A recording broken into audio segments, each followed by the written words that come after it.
Ado, Sebastian, akala ko ba sunod-sunod ang mga mabibiktima niyo?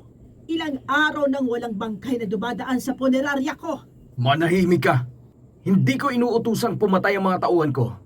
Para lang palaguin yung walang kwenta mong negosyo. At saka masyadong maingat ang mga tao ngayon. Wala nang lumalabas kapag gabi. O anong nangyari doon sa pag-ako mo poprotektahan mo sila? Bakit parang wala nang naniniwala sa'yo? Tumahimik ka nga! Nag-iisip pa kami ng paraan ng mga tauhan ko. Hindi pwedeng wala kaming makain sa mga susunod na araw. Pero paano naman ako?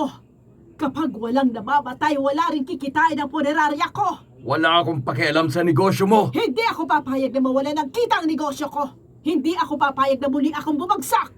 Eh bakit hindi ka maghanap ng mga dalagitang pwede naming mabiktima? Ha? Ayun naman ang pinag-usapan natin, di ba? Ikaw ang maghahanap ng pwedeng biktimahin ng mga tauhan ko. Naalala mo ba yung nangyari kay Rose? Ikaw ang dahilan nun. Kaya wag mo kong pagtaasan ng boses na para bang kasalanan ko ang lahat. Oo na! Oo na!